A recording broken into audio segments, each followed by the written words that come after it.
Hello, everyone, and welcome to Overtime. As of this moment, we believe that the FBI has issued, we don't believe, we know. The FBI has, stand by one. All right. The FBI has, entered the home of the Florida home of former President Donald Trump. They've issued a search warrant. We don't yet know what for, although we're starting to get a few details. Donald Trump has gone on to social media. I know everyone is going to be shocked to complain about this. Quote, "These are dark times for our nations. My beautiful home, Mar-A-Lago in Palm Beach, Florida, is currently under siege, raided and occupied by a large group of FBI agents." He was not home in Mar-A-Lago at the time. They came in apparently earlier this morning. We believe they are still there. They have apparently broken into his safe. We again don't know what this was issued for. So we have let Isandering know, and we are expecting him presently. We also have President Sunday joining us. President Sunday, how are you? I'm fantastic. I'm sorry I can't seem to be visible here without also turning it off on my stream, and I'm streaming as well. So we'll have to do with just my beautiful voice for today. we can do that. We can do that. So, what are your thoughts? I'm a little bit interested. So I read the article you just did minutes before coming on. What do we know about these documents? So apparently, the federal grand jury. Yeah. No, please. The federal grand jury. Yeah. So we at this point. It looks like it may be pertaining to. So what he had done was when he left the White House, he took a whole bunch of documents with him, and he kept them in. And I'm not kidding. Those plastic, you can get them at like the Container Store or whatever. They're these plastic transparent containers, and he put classified documents in that. We know it included in part a whole series of newspapers, any newspaper that mentioned him on the cover. He brought all that back from the White House, but also a whole bunch of records. Some of them we do know were classified top secret. He brought them back and kept them at Mar-a-Lago without telling anyone. Now, the FBI, or the Justice Department, I think it was, went in and retrieved them, but at the time, he didn't get in any trouble per se, although he was in violation of several Records Acts. This appears to be pertaining to that. Let's see, it was... and I guess he may still be in possession of at least 15 boxes of material, is what I'm reading. So some of these were. Are they speculating that he hid them from the initial retrieval, or? No, actually, it appears he hasn't returned some, but it doesn't appear as if he's trying to hide them. It just appears as if he considers it his personal property and he's entitled to it. So. That appears to be where we're at. They even broke into my safe. He says the difference between this and Watergate, what is the difference between this and Watergate, where the operatives broke into the Democratic National Committee? Oh, dear Lord. So, I think when this first broke, we were sitting there trying to figure out what this was going to be about. There are so many things that the FBI could be banging on his door for. I still think he's going to get in trouble for the Deutsche Bank business. I think he's going to get in trouble for money laundering, but not if the Southern District of New York refuses to prosecute, which... so far, they haven't, leading two of their prosecutors to resign, saying there was more than enough to indict, and for whatever reason, they're not indicting. My hope is that this indicates some form of blood in the water, and people who have been reluctant to go after him realize that at least it can be done. But if it's just these boxes, which it appears like it may be, I don't know. But why a raid then? That's what's kind of confusing about that. Because the initial retrieval, that wasn't an FBI raid, was it? That was just No, it was if I recall, it was DOJ and DOJ and Library of Congress, which I think keeps keeps all of the records after an administration. I am profoundly out of my depth here, so I'm gonna leave you to it after this. But I have the wildest comment in my chat right now. Please. Jay Spoon says it would be wild if the warrant was a direct result of Alex Jones's text records. It would be fast though. It would. I mean, they got his text records this morning, so it was this morning that they got his text records. That would be awesome. But and I'm very curious to know what's in those records. Obviously, and most of them are matter of public record now. So I think we're going to find out pretty quick. But yeah. I don't know. I mean, listen, I've been saying something for a while, and I've been wrong for a while, which is, well, I think this is going to break the camel's back. I think this is it, and the floodgates are going to open. And I probably said that 5 times in the last year and a half, and here's where we are. So I think this is it. I think the floodgates are going to open. What are your thoughts? I think it's a hell of a camel. So we'll see. I don't know. Oh, come on! I can't get you. You're here. I can't get you to wildly speculate and just guess. Oh God. Okay. Here's what I think is going to happen. Okay. I think there's going to be some really milquetoast thing that comes out of this in order to sort of justify it going forward. I think there's going to be.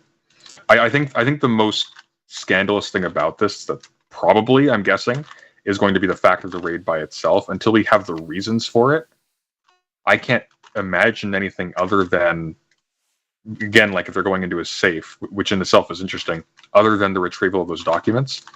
I have no idea. I have no idea. Even if it was like a retrieval of documents that they reported missing, like that seems like a strange response, because it seems like that would be precipitated by like an additional DOJ request, like, hey, you didn't give us these documents. We want these back. Well, and the problem, depending on what they are. It's interesting. We're going to try to get a hold of a lawyer here. We have a couple who are usually on standby. Practically speaking, I mean, first of all, as you know, you can't, when you issue a warrant, the warrant has to be for specific things, and they can find anything else there, and unless it's included in the warrant, they can't use it. So when they go in, they have to realize that they're potentially making other investigations more difficult, because now he's tipped off that they are willing to come in, and the FBI is keyed in on, and essentially all of these investigations. The DOJ has said that they have felt kind of left out of the loop with the January 6th committee, but the January 6th committee has been making all of these records available to them, or at least all the ones from those hearings, and ostensibly will be making more. So the DOJ may be moving on this. And so I have to believe they wouldn't be pulling the trigger on this. I have to believe, I've been wrong about this before, but I have to believe that they wouldn't pull the trigger on this unless they were ready to start pulling the trigger on something more than just these records. They've got him dead to rights on the records, but I don't. Is there a chance? Is there a chance that like they might be gambling on? I'm wildly speculating here because again I'm totally out of my depth. They might be gambling on something maybe not directly related to this, but sort of the Epstein variety. It's entirely possible. So we've got 2 now. So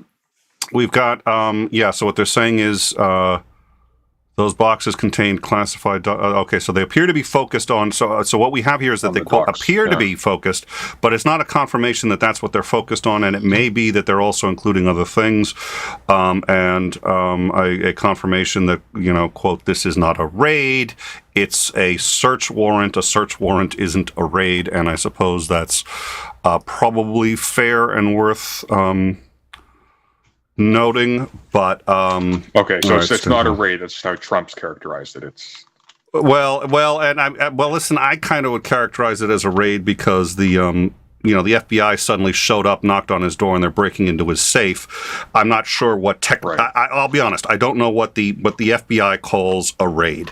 I assume perhaps a raid would be a warrantless search based on probable cause, maybe.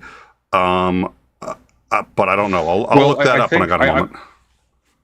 My understanding, and I could be very wrong on this, my understanding is that the difference between a raid and anything else is just that a raid is not when they show up, they show you papers, they come in and they do the thing that the papers say. It's where they apprehend the people inside and then do a search in sort of an invasive way.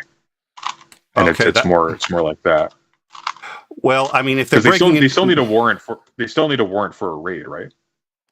Again, since I don't know what a raid is, you don't need a warrant if you have probable cause, and if you believe that either evidence is being destroyed or a criminal will get away. You can come in before a warrant, but you have to have probable cause, and you have to be able to justify it after the fact. It's done, but they do try to avoid it because it's an immediate. It's going to be a. I have someone in my chat telling me the difference is that a raid is just no knock. They do need warrants, so it's that. So the difference is a raid would be it's the manner in which they go about it, more or less. Guns blazing, no knock, or it's an imp. Okay, exactly. Raids are less play. Okay, I'm going to leave you to it. All right, thank you so much. All right, thank you. And according to Donald Trump, this feels like a preemptive coup. For fuck's sake, he's not even in the White House. A preemptive coup. We are removing him from power before he gets into... For fuck's sake. All right. We're going to read his statement. I don't know if we're going to read the full statement. I'm kind of inclined to read it because I could use a little comic relief right now. And it's unhinged. But I also don't like giving him any more airtime than I need to. All right. Got those notes. Thank you. All right. So for those of you just joining us, it appears as if it was not a raid, but the FBI has issued a warrant in Mar-A-Lago. We believe they're there now. They've been there since actually early this morning. But we believe at this point that they are focused on the documents which he took with him. He does not own those documents. Those documents are part of the National Archives. They are property of the U.S. government. He took them with him ostensibly, and in my view, he took them out of ignorance and because he just found them fascinating. And I don't actually, I'll be honest, I don't think he was trying to cover out anything up. I don't think he's trying to do anything per se. There may be some documents there that he took because they're embarrassing. I think he just took them because it's Trump.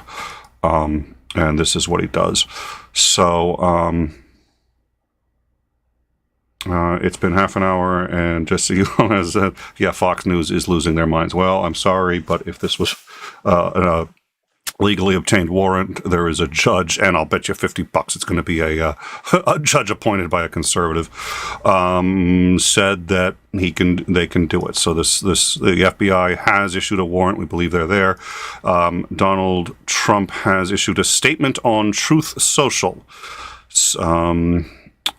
in regards to this, saying, quote, "These are dark times for our nation as my beautiful home, Mar-a-Lago in Palm Beach, Florida, is currently under siege, raided, and occupied by a large group of FBI agents." Please believe me, sir, I don't know. I don't think anybody has any interest in occupying anything you call a residence. We've talked to Stormy Daniels. We know what goes on. Nothing like this has ever happened to a president of the United States before. Yeah, that's because Nixon resigned and was subsequently pardoned.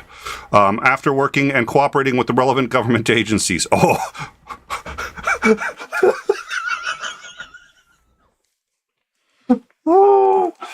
Sorry. I'm going to try. Sorry, that got me right there. Okay. All right. After working and cooperating, okay, I'm going to skip that line because I don't think I'll be able to finish it. This is prosecutorial misconduct, the weaponization of the justice system, and an attack by radical left Democrats who desperately don't want me to run for president in 2024, especially based on recent polls.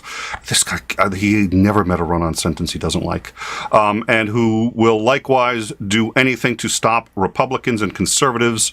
I have no interest in stopping Republicans. I haven't met one in quite some time. And conservatives in the upcoming midterm election. Such an assault could only take place in this broken... okay. Hold on. Such an assault could only take place in broken third world countries.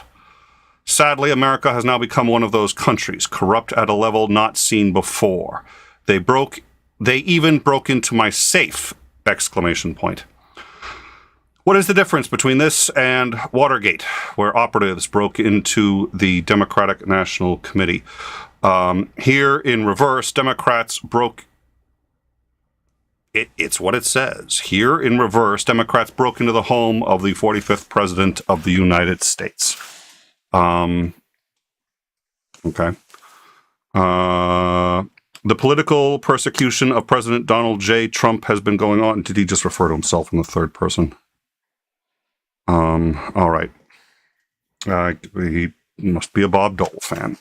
The political prosecution of President Donald J. Trump has been going on for years with the now fully debunked Russia scam, all caps, well, each word capitalized, impeachment hoax number 1, impeachment hoax number 2, and so much more. It just never ends. It's a political targeting at the highest level. Hillary Clinton was allowed to delete and acid wash 33,000 emails. I don't know how he acid washed. I'm sorry. I mean, I know what he means. We all know what he means, but oh, for fuck's sake.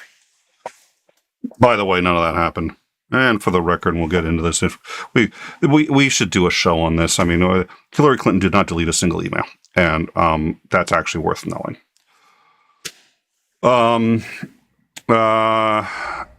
She deleted 33,000 emails after they were subpoenaed by Congress. Not true. Absolutely nothing has happened to hold her accountable. She was investigated out the wazoo, and every single conservative that tried to take her, including the, if I recall, conservatively held Congress, failed to find anything. That's usually why somebody's not held accountable. They didn't do anything wrong. Well, she did something wrong, but she even took antique furniture and other items from the White House. I stood up to American bureaucratic corporation. I restored power to the people and truly delivered for our country, comma, like we have never seen before. Right.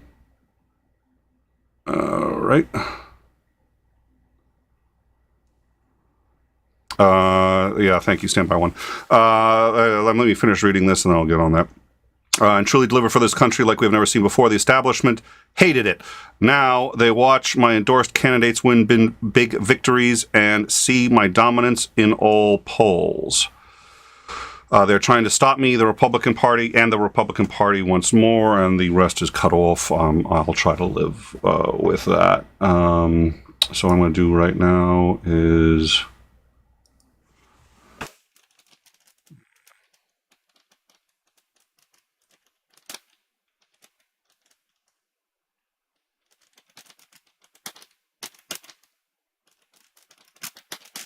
All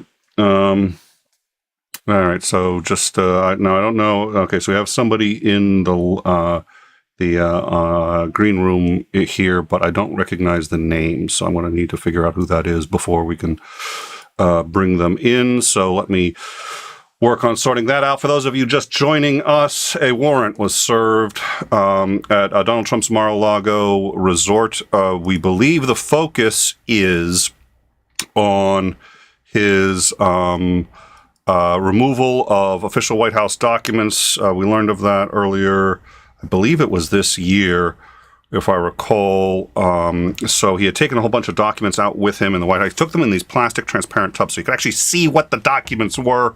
A lot of it was newspapers, praising whatever he's done, so on and so forth. Some of it we know were records which he appeared to want to keep for sentimental value, but were nonetheless classified in many instances. So we do know that he is, and we discussed this then, he is absolutely guilty of mishandling classified information.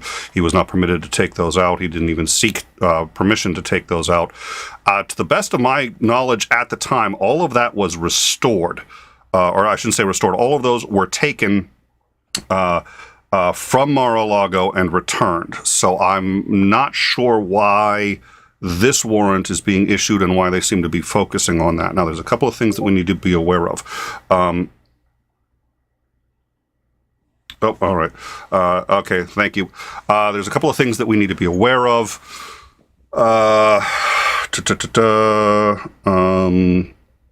He could be in for. All right, let me.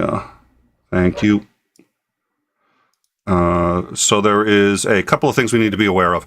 I mean, when I first heard this, I was sitting there saying, "Okay, look, it could be any number of things." I was expecting him to get hit on Deutsche Bank. He looks like he can get hit on. The list of things is huge.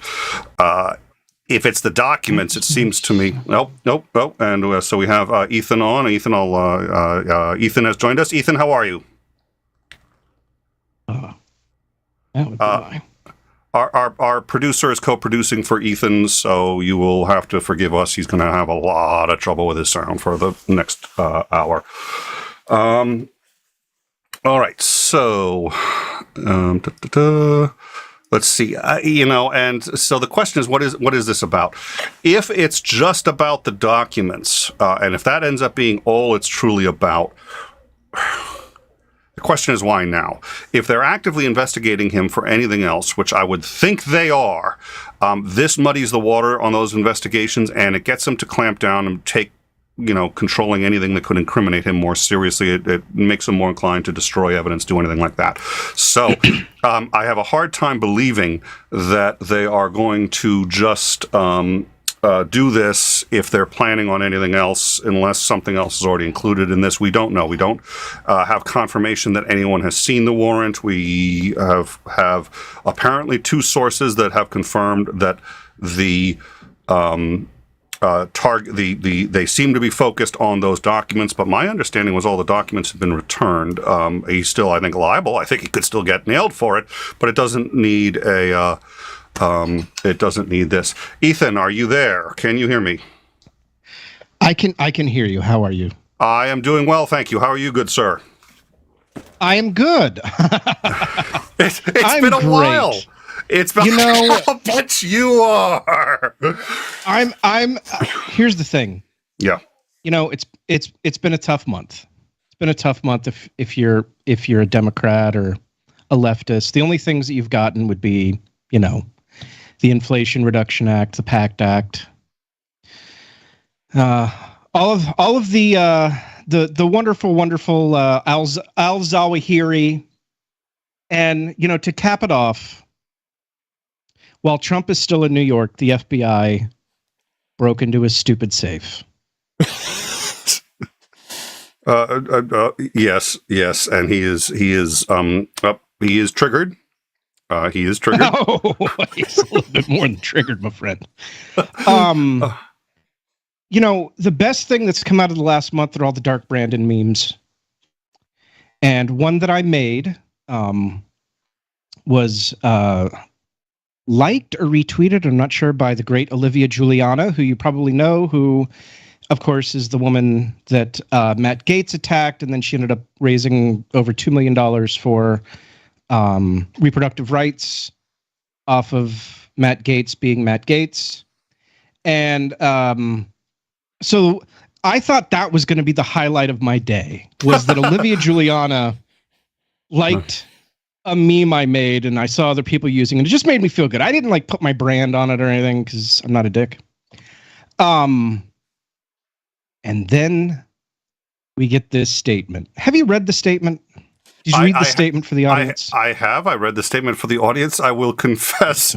I got to, I think, the third sentence, and I was not able to complete that sentence. And I will admit, I get snarky, and I do jokes, and I try to entertain. I know it's shocking, but I honestly couldn't finish the third one. That's the big story. Yeah, I know, right?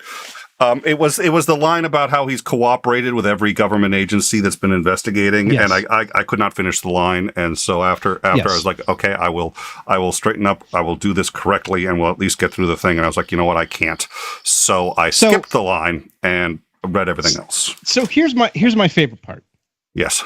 Okay, it's just after that line where he says, "It is prosecutorial misconduct." Okay. And the weaponization of the justice system. So let's talk about that a little bit. First of all, Who is our current FBI director? I'm drawing. I'm Christopher drawing Wray. a blank. Okay. I want to know in the chat, everybody, who appointed Christopher Wray? oh, that's a good point. Does everybody know who appointed Christopher Wray? I want to say Hillary Clinton. It was Hillary Clinton. You are correct. Hillary Clinton. Okay. Yeah. No, that's not true. Of course, it was Hunter Biden. And Donald Trump appointed Christopher Wray. Okay. Yeah.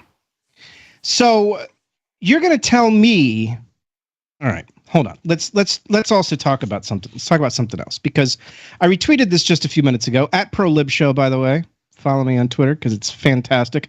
I have the best Twitter account, if I might say so myself. We will drop a link. I think somebody hacked your Twitter account. Your old image, which was spectacular, by the way, got replaced by some clown. But we'll discuss that. Yeah, later. I know. It's awful. Tracy Walder is an FBI agent. And as she said just a little while ago, as a former FBI agent, this is a big deal. We didn't execute search warrants of this magnitude scale unless we had a mountain of cause to back it up. In order to execute a search warrant, if you or I were suspected of a crime, and law enforcement decided to execute a search warrant on our home, they would have to have probable cause that we'd committed a crime. Yes. You can't just get a search warrant because you want to. There's got to be probable cause of some kind. So the judge is going to sign off on that search warrant, right? If there is any mistake, if there is any tiny little sliver of chance that they got it wrong, boom, you're going to have a mistrial, you're going to have appeals. That judge could be impeached, disbarred. So, and that's just for you or me. On a former president of the United States. Yeah. Now, what we know what this is about. So a couple of sources have confirmed that this was about the documents that were missing from the White House, and it's suspected he took artwork and gifts and other things that he wasn't supposed to take, and they've been demanding them back since he left. Oh, okay. So just to because I wasn't clear on that. So he still has some things that he has, because I had thought they had collected everything. Did they collect everything that was classified? To the best of their knowledge. To the best of their knowledge, they have all the classified documents back. Okay. So, and that's my point. Siri, not right now. So that's my point. Is that if they've already gotten some documents back, and they're still executing a search warrant, either they didn't get back everything they thought they were going to get back, or when they got everything back, they got something back that was unexpected. It's one of those two things. I don't know which one, of course. None of us do. Well, but the sources have already confirmed that. Go ahead.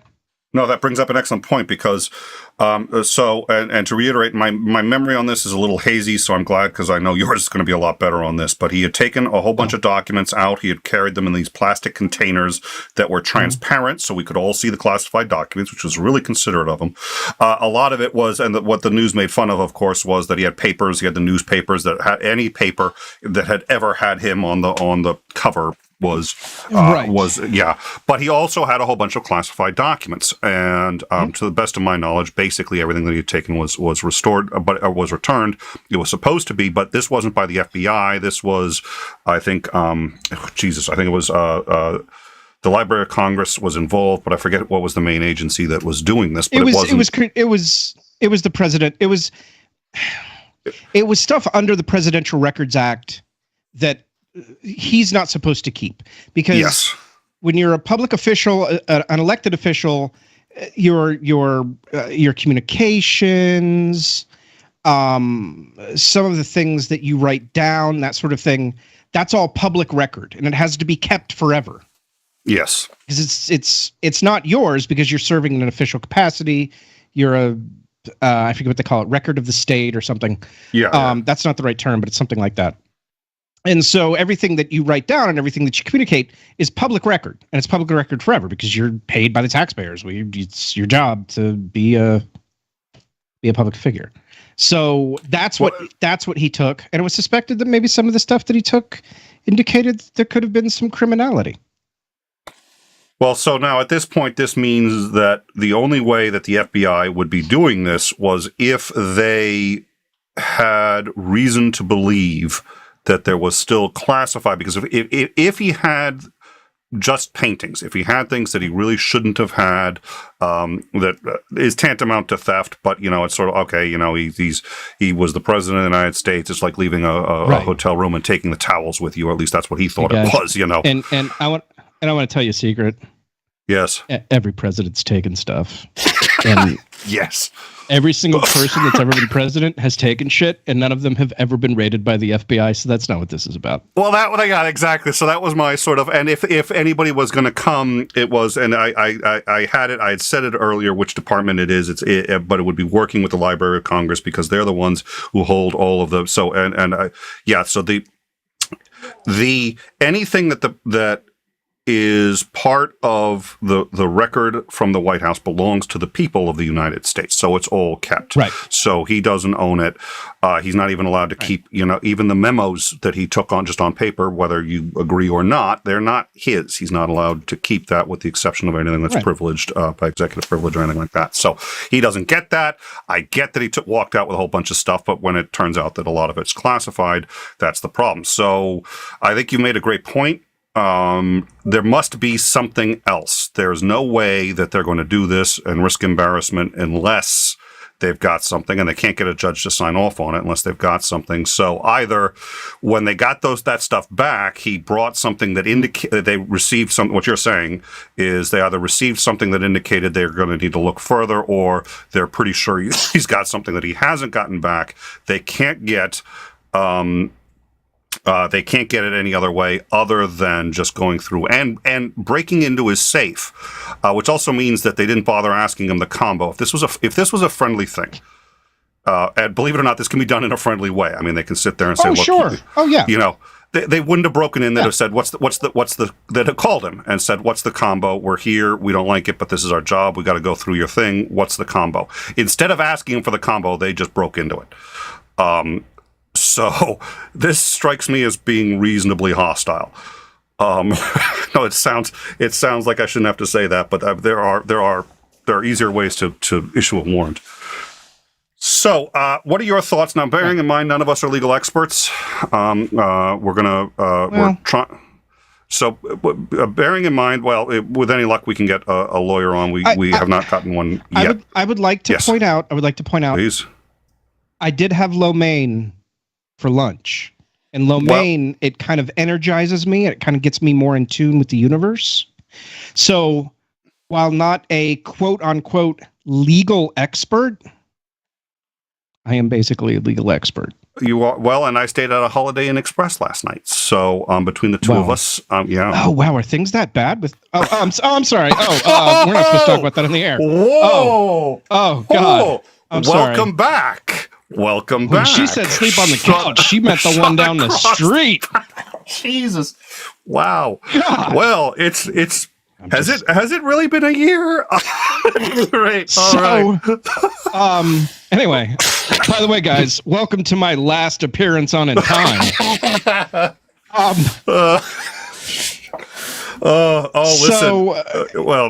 I was going to make another joke, but no. I don't even. remember. I do have other breaking news that we need to get to. Go for it. Hit it. Tucker Carlson did not appear on his show tonight. His show should be on right now, and he's got a special guest on. Who's the guest? Now, earlier... Oh, sorry. He's got a guest host. I don't know. I don't watch Tucker Carlson. I have no idea. I'm just looking at Twitter. No, but I mean, if he had a guest that you would never dump for, but that was okay. I don't watch Fox News enough to know who their guest hosts are. I don't know. Some white dude, I'm sure. He's got to keep the homoerotic thing going. But Jamie Raskin, I did see, said earlier... Quote, "The left thinks this is hilarious." I agree with him. And so I believe, sources have told me, those sources being me, that Tucker Carlson is actually using the extra strength testicle lights tonight because this Mar-A-Lago raid has lowered his testosterone to such an amount that he's got like 4 different testicle lights from 4 different angles on the top of a mountain, and he's doing nothing but looking at posters of Fabio and Arnold Schwarzenegger from the mid-'80s. Ethan, that's what he's doing right now. Ethan, because that's manly. That is a manly thing to do. That is what real heterosexual alpha male men do with their testicles. Ethan, you said that this has turned out to be a good day. Now, I was about to say you are about to kiss me on the lips. If we ever meet in person, you don't have to follow through with that. But I will say your day's about to get a lot better. U.S. Code 18, U.S. Code 2071 on the concealment, removal, or mutilation of documents. Whoever willfully conceals, removes, mutilates, obliterates, or destroys, or attempts to do so, or takes or carries away any record, preceding map, paper, document, anyone having custody of any such record, preceding map, document, paper, or yada, yada, yada, shall be fined under this title and imprisoned to not more than 3 years, and shall forfeit his office and be disqualified from holding any office in the United States. The House Judiciary GOP Twitter account just said, if they can do it to a former president, imagine what they can do to you. Yeah, numbnuts. Yeah, this is what they do this all the time. Yeah. This is what they do. This is literally their job as law enforcement. This is their job, is to... Yeah, well, and that's kind of the point, right? The president isn't above the law. Am I missing something? I'm sorry, what were you going to say? No, I was just going to respond to what you said, or what you read, excuse me.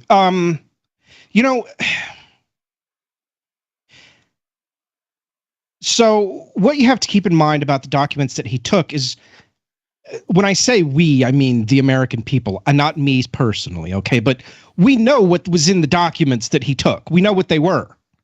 I don't, off the top of my head, I'm not going to be able to tell you what they were, but we know that he took classified documents, and there's records and everything of the documents existing, and there's probably some copies of some of them, that sort of thing. Especially if there were emails sent back and forth that are printed out for him to read, which is, I'm guessing, what a lot of them were. So they knew, we need these documents A, B, C, and D, whatever they were. And so if they got the boxes back and documents B and D were missing, and they have reason to suspect that B and D are missing because they documented something criminal that someone did, and they have a feeling that the reason that Trump didn't return them is because they could be used in a trial against him or whatever, then you go to a judge and be like, hey, judge.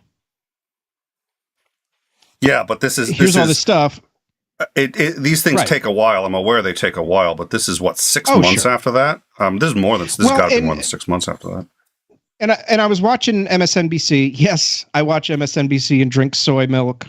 Okay, this isn't new to anybody that knows me. That was a thing. Just FYI, he got called out for that big time on Twitter. Literally, the mascot on my channel is a little soybean that we call Soy Boy. Okay, so anybody throwing that at me, like, we're there already. Okay, that's in the past. Anyway, I was watching MSNBC. Barb McQuaid is on, who's phenomenal prosecutor, great lady. And she pointed out that if they're at the point where they're doing a raid, they are nowhere near the point of writing an indictment. Because a raid means you're at an evidence gathering stage, but you're at the stage where you've gathered enough evidence to say, hey, we think a crime occurred and we need to search. Yeah. Because if they had, this isn't how she worded it, but if they have ironclad, here's the crime, here's the entire chain of the crime, they're just going to arrest you. Yeah, they arrest them and then they can take their leisure with this. Yeah. And they could take their leisure with this. There's a couple of different things as they're going through that chain of criminality that they're currently researching. Either they found that other people may be involved, or they found that there's a step missing. And in order to get from, right now it's steps A, B, and D, and to find step C, they think they have reason to believe that I think somebody just posted the warrant. All right. Oh no, it's a FOIA request. It's just a FOIA request. Sorry. For the warrant. So they have reason to believe that evidence C is still at Mar-A-Lago for some reason. Yes. And they have reason to believe that evidence C was in his safe. Remember, they don't have like blanket warrants, right? They have a warrant that says it says in the fucking Constitution that the warrant has to describe the place that they're searching and the things or effects to be seized.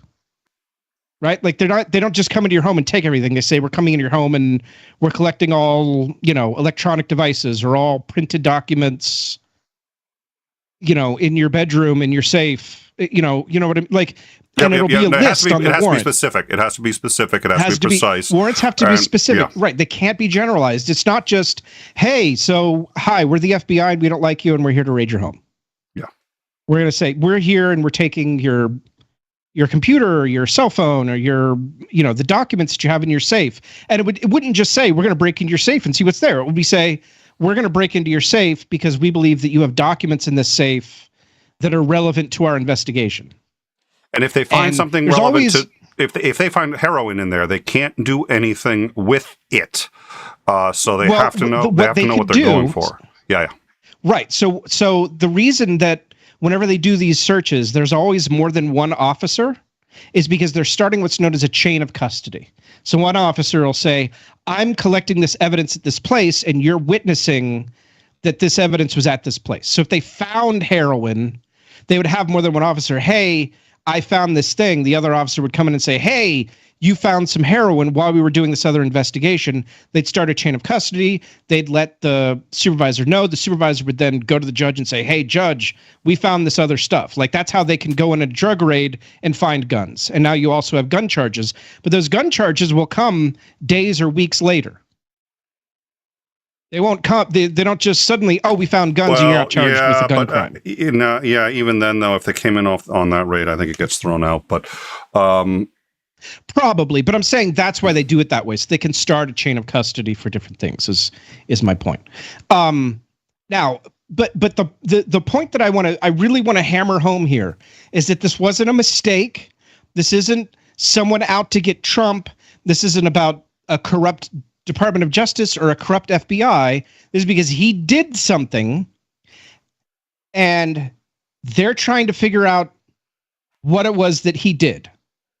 And they went to a judge and they said, hey, judge, here's what we've collected so far. Here's what we're missing. And here's where we think it is. Are we allowed to go grab it? And the judge said yes. And no judge is going to say yes on something that they're not very, very confident they should be saying yes on.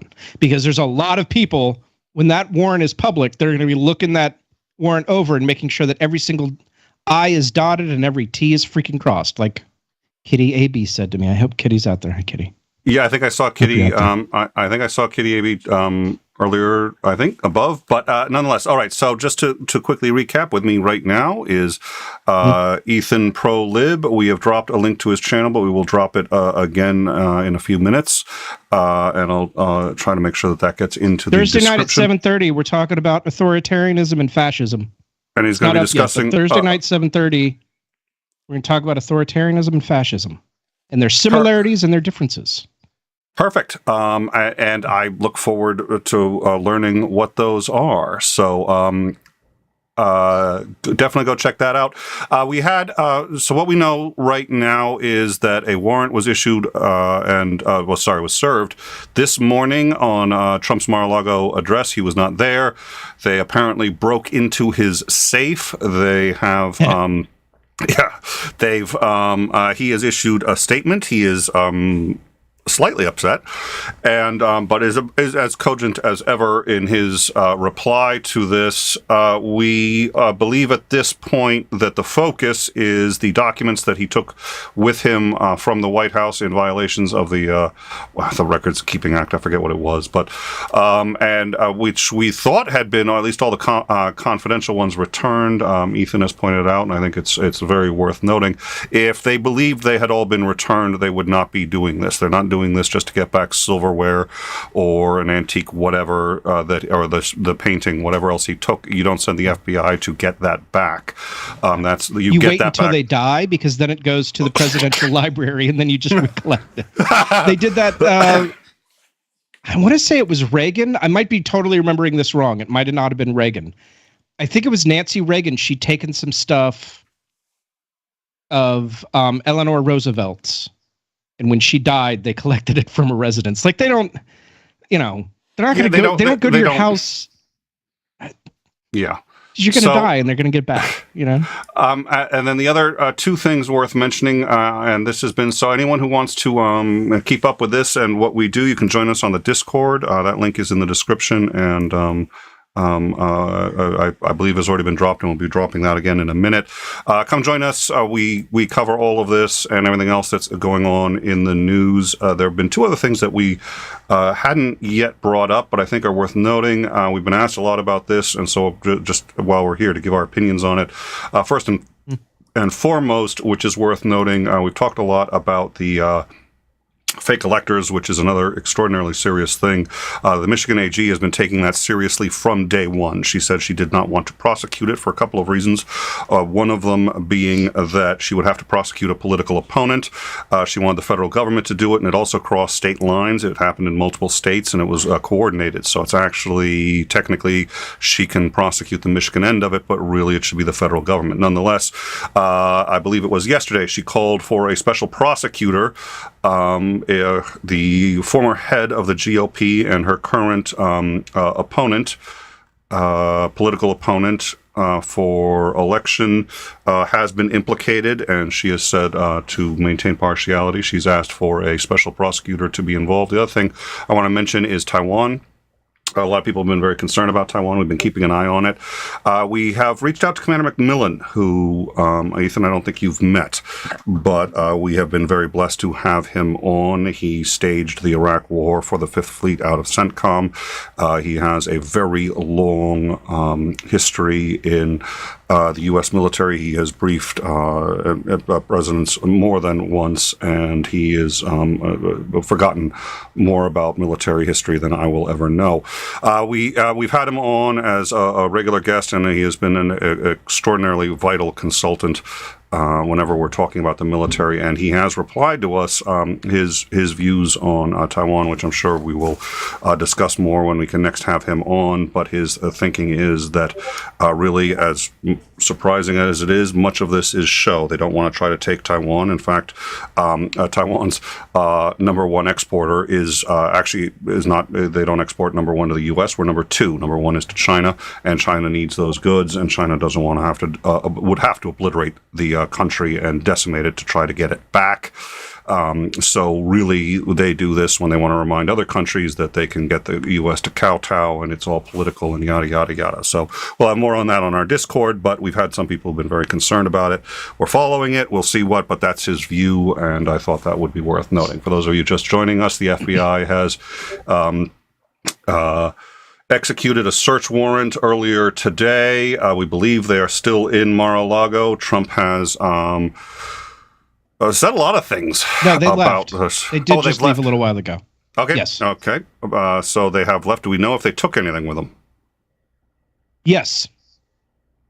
Do we know how much? I mean, was it boxes of stuff? We just know that they collected things.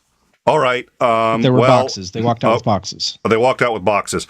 All right. That's pretty damning. And like I said, I mean, there's been so much stuff that should have at one point or another just stopped or obliterated Trump. You have to say one thing, as much as I have profound objections to the man, he keeps going more than the Energizer Bunny. But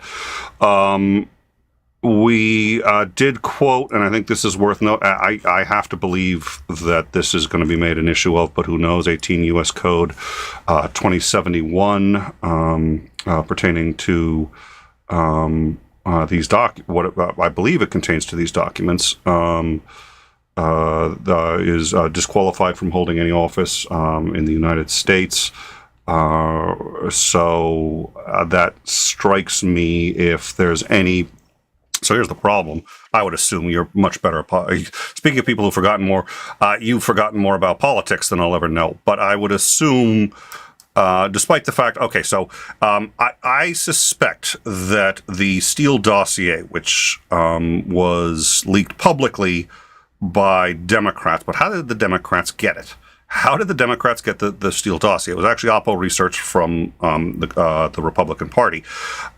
It strongly suggests the Republican Party didn't want Trump to be the nominee, so they tried to head him off at the knees, and boom, they released this to the Democrats and let the Democrats release it.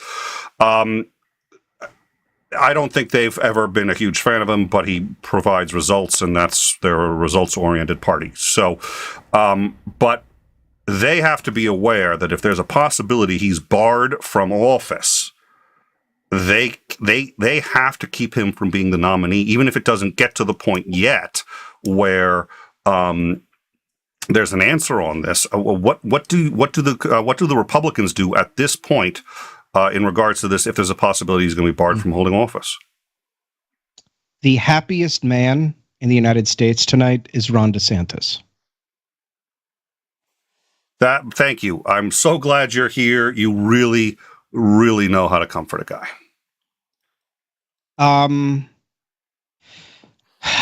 Right now what's going on is defund the FBI. I believe it's trending on Twitter.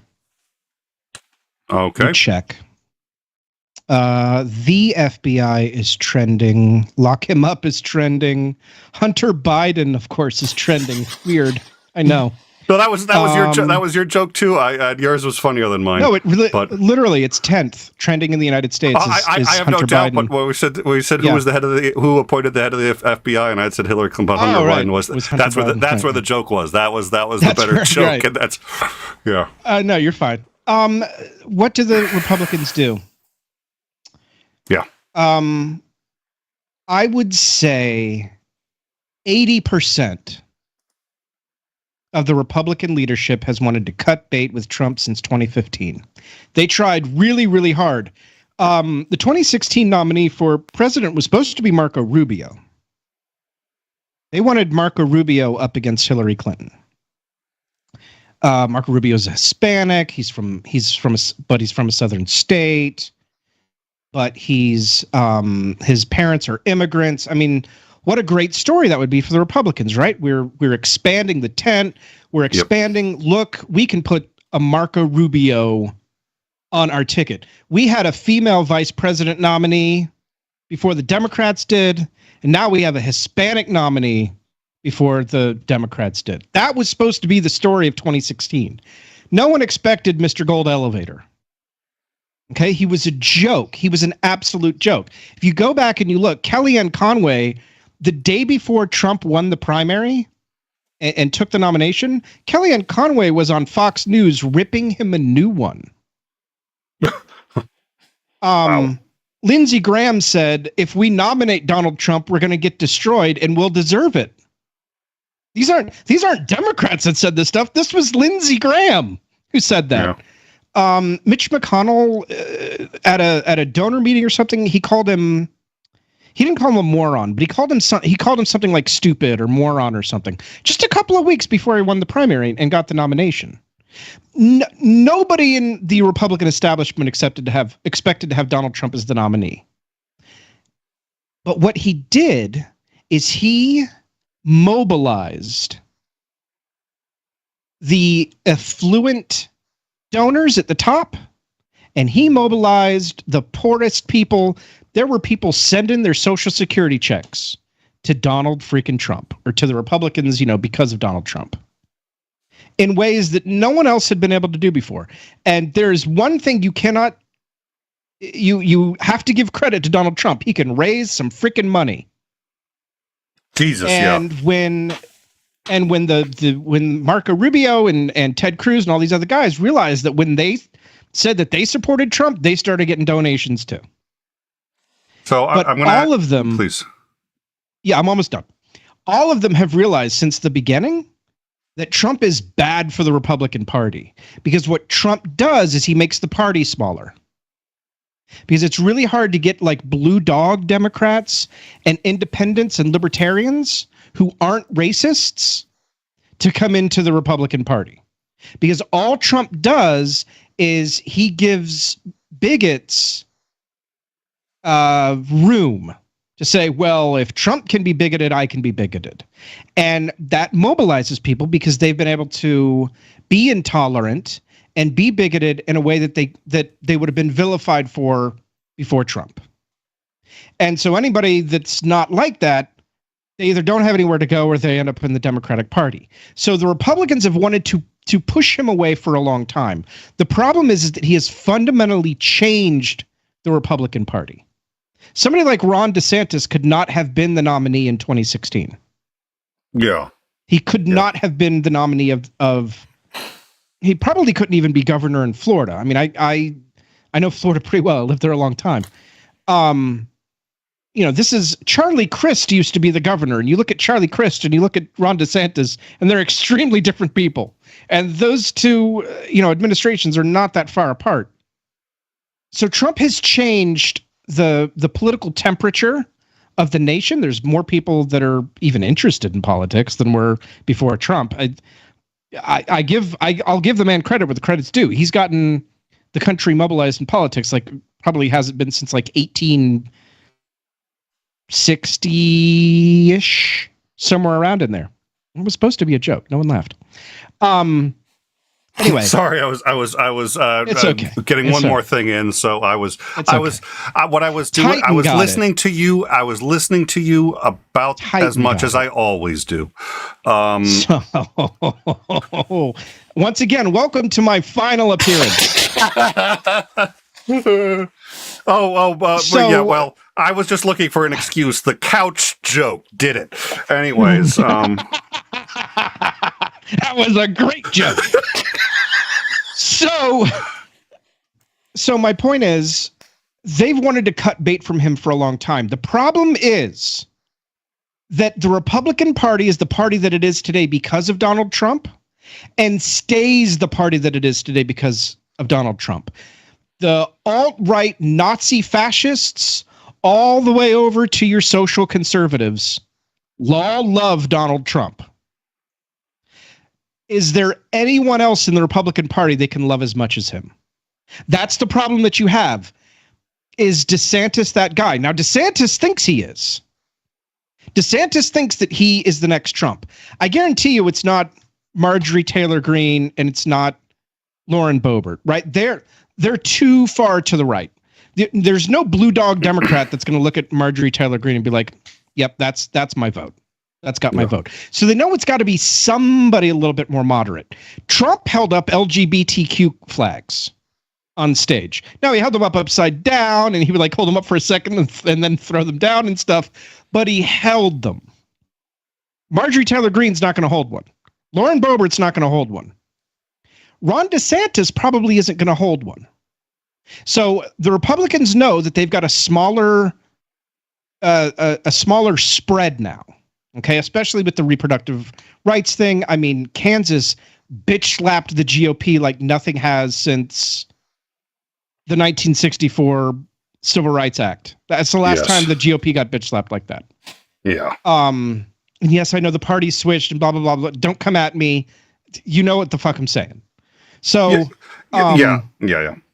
You get what I'm saying. I was not. Nobody was expecting. It's Kansas, for fuck's sake. Nobody thought that was going to be a problem in Kansas, and it was overwhelmingly. I thought that if it passed, it passed by a point, not 20 points, not a landslide, not a shellacking. Yeah. So the Republicans know that what they've created is a smaller party. They've created a smaller reach. And now they're being hammered on the fact that they voted against insulin. They voted against they publicly said, no, you can't have $35 insulin. So what they've done, because they have to follow Trump right now, so they have to be obstructionist, and they have to say no to everything, is they've made stuff smaller. So what jettisoning Trump does is it allows them to spread back out. But they can't do it until he's actually indicted. So they've got to sit here for the next however long it is and wait for that indictment to come.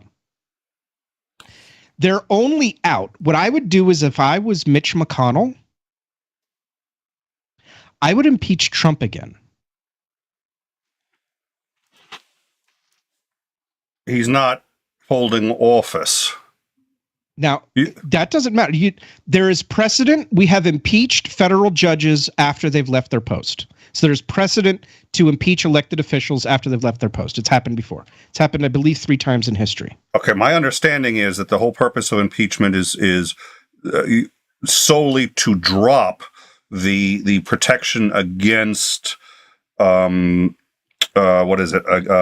against being indicted, and only works for somebody who's holding office. What was the precedent on those? No, because here's why. All right. I used to do the same thing. I did all this research a while ago.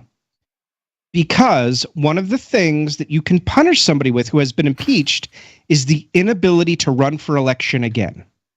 So now that's the only thing you can do to them once they've left office. And there's precedent. We have done this. There were 2 federal judges. One was for like a DUI, and then the other was for something corrupt they did in office, like they stole money or something. It's on Wikipedia. I Googled it like 2 years ago, but I just said, history of federal impeachments. And there's a whole table and stuff. You can go look up. We'll find it and put it on the Discord, but yeah, so, please. My point is, if I was Mitch McConnell, what I would say is, what we have here is we have somebody who was in the office who lied to all of us. He betrayed all of us when he stole these documents, and he told us that he didn't steal these documents, and he has. And we as the Republican Party have to take a stand and say that's not okay. And as much as we love Donald Trump, we have to love each other. We have to love each other more. Or we have to love the law more. Yeah. I would whip up. He only needs to whip up 13 senators. I mean, he needs to whip up, 17 senators. He needs to whip up probably 20 of them, of the 50 Republicans. But he just whips up 17 to 20, sits with the Democrats. They impeach Trump, make sure he can't run for office again. And then it comes from the Republicans, and that's how the Republicans can open the gates back up and start going for those other voters that they can't currently go for. Now, that's probably not what they're going to do, so don't get all helpful. Yeah. Okay. No, but it's worth, this is one of the things that I like about having you on is you take a look at what you seem to have an understanding of good political strategy that eludes me. But I guarantee you somebody in McConnell's circle is suggesting that to him tonight, saying, here's one way we get out of this. Because Mitch McConnell, did you see at CPAC what happened when they brought up McCarthy and McConnell the other night? The crowd applauded. Yeah, the crowd. Everybody at CPAC hates McConnell and McCarthy, right?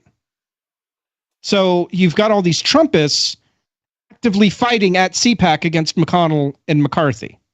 So if they want to protect their power bases, this is the great time, because he's wounded right now. You can go in for the kill. He's wounded, and there's blood all over the floor. It looks like he's been throwing ketchup for hours. Daring him to. Trump's been daring him to, for all intents and purposes. Yeah. All right, so we've actually got a list. Thank you, Bregwin. We've got a list. The House.gov list of historical impeachments. So that is in the breaking news section on the Discord. Perfect. So thank you for that. So what I'm going to do is I'm going to do a quick rundown of what's happened, where we stand, and then I have a couple of questions I want to ask you, and then we will wrap it up. So we have, as of sometime this morning, federal agents issued a warrant on Trump's Mar-A-Lago home. The warrant, we believe, we haven't seen the warrant, but our understanding from at least 2 sources who have knowledge of this, the warrant focused on documents which he took from the White House when he left. We all remember, and we covered, he brought him in on those transparent boxes. That's how we knew he took them, is because you can see the confidential information in the box.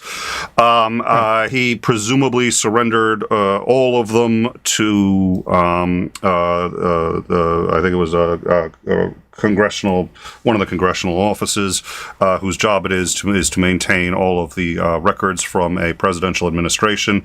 The understanding I had was that he had released all of it. Yes, he still maybe had some non-confidential things, paintings, whatever, that he had taken, but that the biggie items, the classified documents, were returned. At this point, if there has been a warrant issued, as Ethan has pointed out, if warrants have been issued, what you have is they have to believe that he has held on to something that is classified, something that is illegal for him to hold on to, and that also means that he lied about returning them.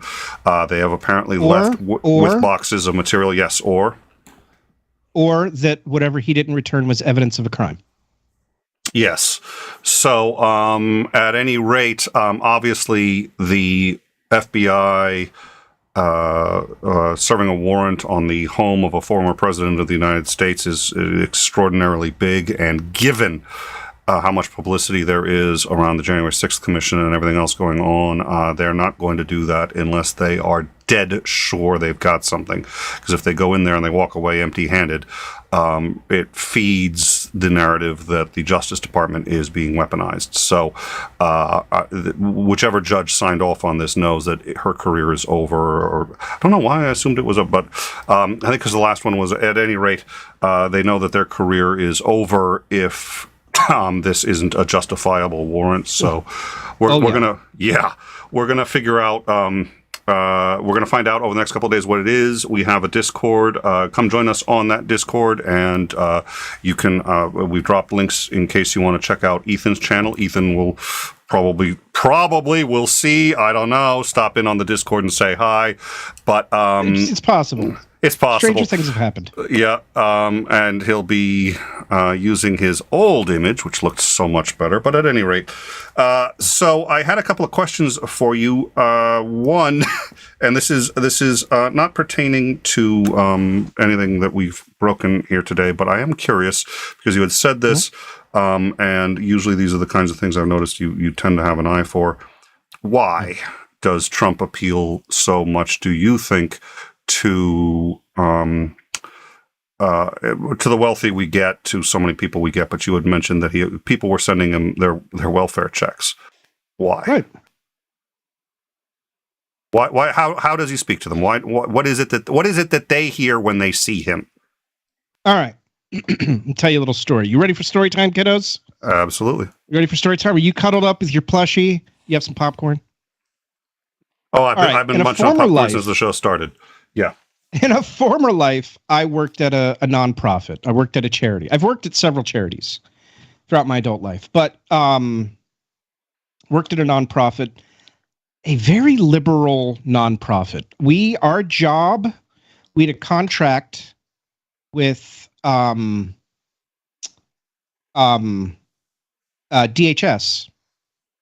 and we were the call center that handled all of the SNAP and all of the CHIP calls for the state. SNAP is food stamps and CHIP is children's health insurance protection.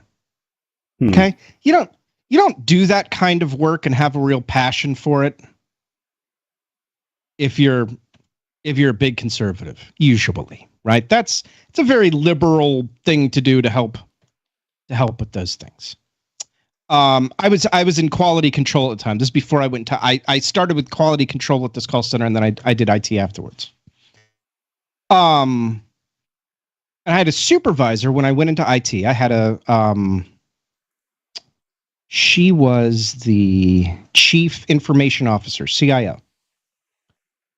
And, this is mid 2010s. It was 2013, 14, something like that. And we found out that we were going to also become the ACA call center for the state. We were going to handle all of the Affordable Care Act calls. And we were in this meeting where they said, we're going to be the ACA call center for the state, and we're going to get all of these calls. And there's this grant from the federal government that we're going to get, and that's what's going to let us hire people and expand the call center. And that's when I went into IT and everything. It was all in the same meeting. And I said, "Oh, this is awesome! I'm so glad we're getting this grant." Thanks, Obama. Thanks, Obama. And she looks at me and she goes, Obama is evil. Deadpan straight. I'm like, whoa, like at first I thought she was kidding because she was so deadpan straight with it. She just goes, Obama is evil. I was like, whoa, okay, whoa. And I didn't even know what to say because I loved Obama. I thought he was the bee's knees, right? Wasn't perfect, and we're not going to a whole, Obama was not a perfect president, but he was a pretty great one. Okay, he was 72% of the way there. Okay, he wasn't, Yeah. Sure. And I told my dad about it, and I was like, she hates Obama, and he's like, yeah. What you've got to understand is that there are a lot of people in the South that are from an old South mentality. And that old South mentality says those people with the dark skin don't belong in charge. You listen, they can run your kitchen. They can run they can be in charge of your what did he say? I forget what like car wash, they can be in charge of that. He said, but these people do not like it when somebody with darker skin than them is in charge of money. They really, really, really don't like that. So I think that a lot of us on the left underestimated how pissed off people on the right were about us putting a black dude in charge. They really did not like that we put a black dude in charge. I think on some level, they felt like we betrayed them because it is so ingrained to them that this is a white people's nation that they can't get over it. And they're still not over it, and they'll probably never be over it. Now, this is all me, supposition, evidence of where I've lived in my life. I don't have evidence of this, hey, here's this piece of paper. We'll go to a judge and get a warrant that proves that Ethan's right about this opinion. Yeah. But I think that's why. And then when there was not only now a white dude replacing him, but a white dude that gave them cover to use the N-word again. I completely agree that the number of people that feel that way was easily sufficient to change the balance of the election because the election was so close. And it's a non-trivial number, and it was larger than I would have expected in my wildest dreams. And I canvassed for Obama, and I remember having the door opened, and the ones I've said this before, the ones I respected at the most would be the ones that said he's black, I'm not voting for him. And I was like, oh, you know what? You just saved me a lot of time, so thank you. Right. At least they were honest. We on the left, we knew that those people existed. We just didn't know there was this many of them. There was more than I had thought, and there was also more people who were willing to blame immigrants than I had thought. And I remember I did cry when he was elected, and I remember I cried for a number of reasons, and I didn't think it had been possible. But I do want to say that while I think you're right, and I think it's hard now to talk about the reality that you just gave, because we don't want to admit it to ourselves, and because it's very hard to talk about that reality without making it seem like we're painting absolutely every conservative and every Republican with that brush. Right, and I'm not saying. I am 100% not saying that every conservative is like this. I'm just saying that there's a block of people that are, and it's larger than I expected. And it is. And for me, I think, and that was a shock. But I think for me, it wasn't just that. it was the passing of Obamacare, and not because it was coming from a black guy, although I also think that all of a sudden, wait, guys can kiss and it's legal. And it's not even necessarily homophobia as much as it is, I don't understand the world and it's changing too quickly for me.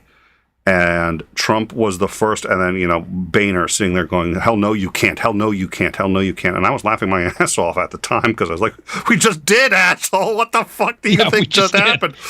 But what I realized later was he was talking to the people who felt that way. And he was talking to people I hadn't heard in a very long time, and I really didn't give a shit about. And I think that's what helped him the most. And many of those people are absolutely the racists, the white nationalists, and we can't pretend that it's like an insignificant number.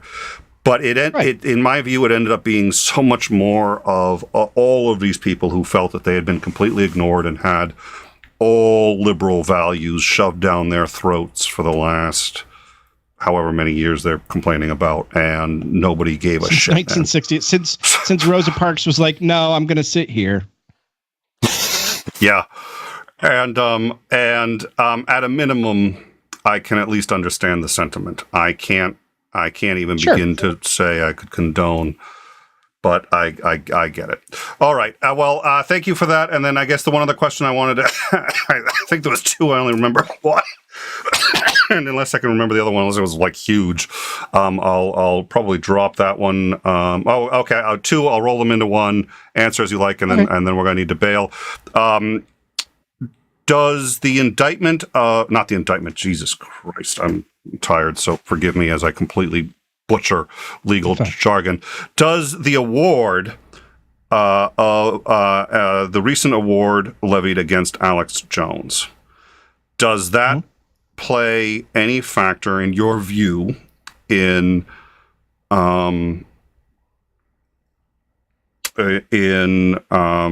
making it easier to go after Trump? And then as an adjunct to that, is this blood in the water for people like the Southern District of New York, who have basically, they're like, oh, we're still investigating, but it seems crystal clear they're not going to follow through, and they've got it. I can tell they've got it, and I don't even know the secret shit. Are they going to get off their asses with this? So a couple of things. Alex Jones is going to have a great day in the next couple of months because those damages are going to be capped around $750,000. And nobody's talking about it anymore. Right. And he's going to have two worse days. He's got two more trials. He can be found guilty in both of those and does not have in jurisdictions that don't have those caps. And I think that final damages for Alex Jones are going to be roughly $100 to $120 million between all the different trials and whatnot. But what your question is does that factor in? So one thing that we know about today's raid is that anybody else that's investigating Trump for criminality, let's talk about the Southern District of New York. What they're investigating is whether or not Trump did something fraudulent with his businesses, wire fraud, bank fraud, tax evasion, yada, yada. If they have reason to believe that there were documents at Mar-a-Lago that the FBI collected today, they can, through a special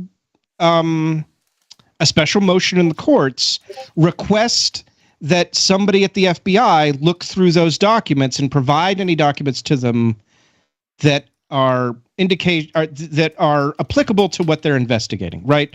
You can do sharing between agencies. You have to get a judge to write off on it.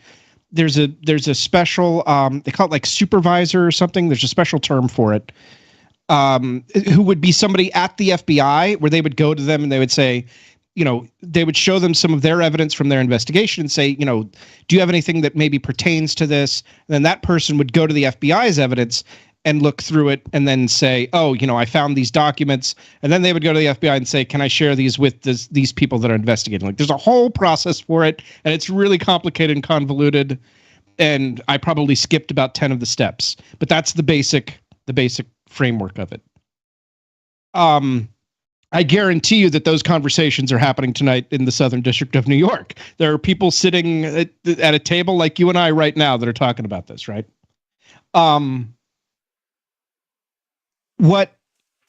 What's important about the Alex Jones finding is not necessarily for Trump. It's for guys like Charlie Kirk and Steven Crowder and Tim Pool. These like mini Alex Joneses that do this kind of shit all the time. They're the ones that need to be scared about the Alex Jones ruling. Because what the Alex Jones ruling did was showed that because Jones was doing it on the stand the other day to the judge, where he was like, well, I believe so. I believe this. This is what I believe. The judge was like, no. In this courtroom, it's not what you believe. It's what the truth is. We're worried about reality. And I'm paraphrasing, but it was almost exactly like that. Where she was like, no, it's about reality, Alex. It's not about what you believe to be true. It's about what's true. And that's where I think the Alex Jones rulings are going to have the most effect. Now, not right away. All of these different trials are going to happen. Any lawyer that's out there that's representing somebody that thinks they were defamed by a Tim Pool or a Steven Crowder is watching the Alex Jones rulings and is going to let them play out before they make any plays of their own. Okay. But it will absolutely have reverberations, large reverberations. I think that it may even affect TOS policies on YouTube and TOS policies on Twitch moving forward. Again, not right away. They're going to let everything roll out, and then very high-paid lawyers that have forgotten more about the law than you or I will ever know are going to look through it and then make their determinations to YouTube and Twitch and all of the different streaming platforms. What this does put blood in the water for as well is Jared Kushner and Ivanka Trump. Did you see what Paul Manafort said this morning? I did not. Paul Manafort said that he did give information to Kalinick, however you say his name, Kalimnik, Konstantin Kalimnik, his business associate, the Russian. The Russian that's tied to Russian intelligence. Yeah. In an interview that came out this morning, Paul Manafort's like, I gave him information, but it's okay that I gave him information because I wasn't doing it to be a traitor. I was doing it to make money. I'm not even. I don't know. That's like what he said. I completely believe you. I mean, keep in mind Kushner's defense for the meeting he had in Russia, where he was using the enemy of the United States to get dirt on a political rival. His defense to that was, well, it didn't work. I guess attempted murder isn't a thing. I mean, I guess as long as you're bad at it, it's okay. What I'm going to do is I'm just going to quote from the article. This isn't my opinion. Please. Okay, I'm literally just going to read a sentence, the last two sentences here. Please. Manafort told Insider that he directed his deputy, Rick Gates, to feed Kalimnik polling data via email to, quote, keep Konstantin informed. The goal was to use his access to Trump to drum up business for himself. I'm not putting words into his mouth. I'm not making anything up. Yeah. He literally was giving the Russians polling data so that he had more business access in Russia. So what does that mean for Jared Kushner, who took billions from the Saudis? What does that mean for Ivanka Trump, who used campaign funds to pay her friends to hold parties and to make design clothing for her? Because remember, they weren't just Trump's daughter and son-in-law; they were White House They were working in the White House. They were paid. No, well, actually, they may not have been paid, but they had official positions. They had official and they had access to sensitive information as a result of their right. Exactly. And that's why it matters. If Ivanka Trump and Jared Kushner want to go borrow money from the Saudis, I don't really give a shit. Just don't do it while you're working in the White House. That's what I have a problem with. I don't have a problem with them doing it. I don't care. If they're doing it right now, I don't care. Because they're not working in the White House. Yep. Anyway, I'm going to shut up now. I highly doubt that. At any rate, for those of you who are joining us at this moment, we know a few things for sure at this point. A warrant was served against Donald Trump in his Mar-a-Lago home. He was in New York at the time. The warrant appears to be related to, we haven't seen it yet, but we have strong confidence that it's pertaining to documents that he took out of the White House. These are official records of his administration. They don't belong to him. They belong to the people of the United States, and they should be in the care of the Congressional Records Office and the one other enforcement agency. I forget which one. It's not the FBI that does it. And I think I really wish I could remember. I said it in the first 5 minutes of the show, and I've been drawing a blank since then. I do know the Treasury, I think, gets involved, but nonetheless, that's not the organization. So, at any rate, we know they served the warrant. We know they were there for a period of time. We know that they broke into a safe that he had there, which means necessarily that the warrant must have covered that safe. We know they could not have gotten the warrant without cause. We know that we believe at this point that they have left with boxes of material. So most likely, I think, is that was may have been classified material, and or as Ethan has pointed out, they may have gotten evidence of some other crime when he was returning the previous documents. But at any rate, it strikes me as probably being rather serious. The FBI is not going to raid Mar-a-Lago unless they are dead sure they've got something. So we're going to update this on the Discord as it comes in. We've also updated already some of the information, including the list of impeachments in the U.S. For the reasons that Ethan had mentioned earlier. We also, I think, missed a super chat, so I apologize for that. Thank you for letting me know. I'm glad we got that. We've missed a number of super chats for any number of reasons, including one being given while I was on vacation, and so the show was actually a premiere, so I couldn't read the super chat. Nonetheless, it was Sinister Porpoise who fucking always has me. I read it while Ethan was talking. Ethan's talking. Sorry, you were talking really serious shit, and then all of a sudden I just burst out laughing because it's usually, oh god, Sinister because Porpoise, she's an asshole. I'm sorry. Oh, my mic's on. Sorry about that.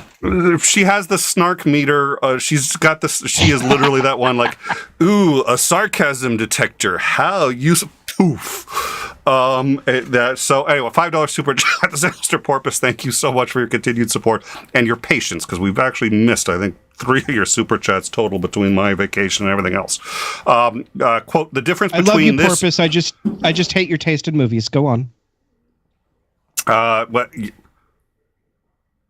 It's a thing. You should follow me on Twitter. If you don't know about me and Porpoise going back and forth about Star Trek and movies, then you're not following me on Twitter. I don't know what to tell you. The one saying, sorry, it's just it got me when the guy who said that the best Star Trek movie ever was the first. Ghostbusters. No, hold on. Wants to tell me that Ghostbusters is not a perfect movie. How dare you, madam? It is pretty damn close. I got to admit, it's a perfect film. That's an arguable position. Film. That is an arguable position. I think you've got a justifiable position. At any rate, I need to make one final statement. I promise. I'm going to plug and make my final statement. I promise I'm done. Follow me on Twitter at ProLibShow. Find me on YouTube, youtube.com/progressiveliberal. You can find me. And I need to say one last thing before we leave. There's something else that happened today that I need to talk about. One last tiny little thing.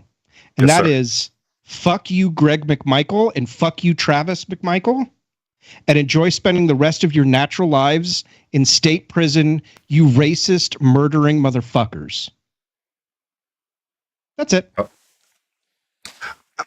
I think you could have been a little more clear with those statements. The nuance was difficult to cut through, but I do think I understand roughly what you were trying to say.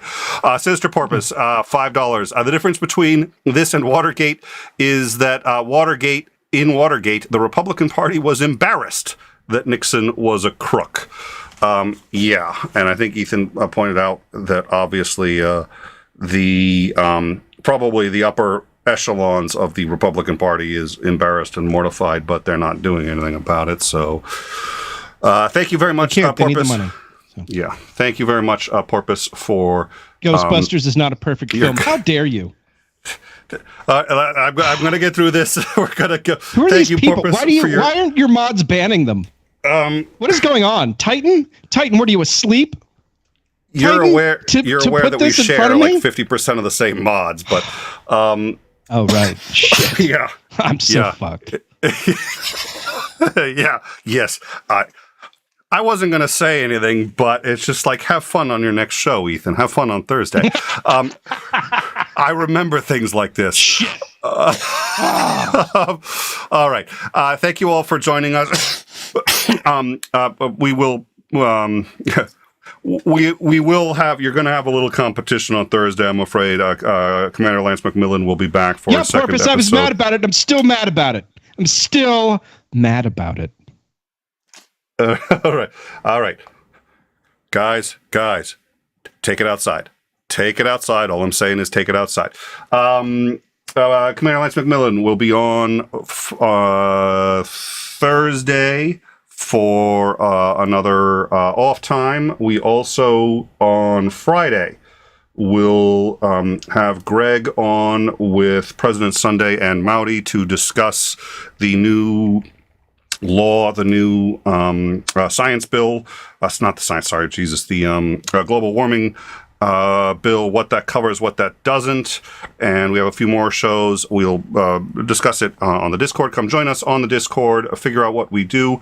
This is Ethan, ProLib. He is returning to YouTube. Welcome back, good sir. And you can follow him on Twitter. The link has been posted. We'll try to get that one in one more time. And Titan just dropped one more time because he is that fucking good. Ethan's, Ethan's YouTube channel. Please go check him out Sunday if you're still here.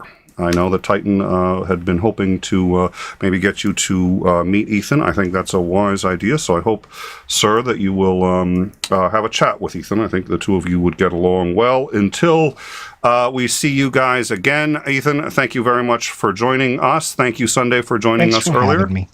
My pleasure. Welcome back. And we will see you all tomorrow when Xandring and I will be discussing the fair tax. What is it? What does it do? How does it change the tax code? And does it have any chance of passing ever in this country? Thank you all for joining us. We will see you tomorrow. Good night.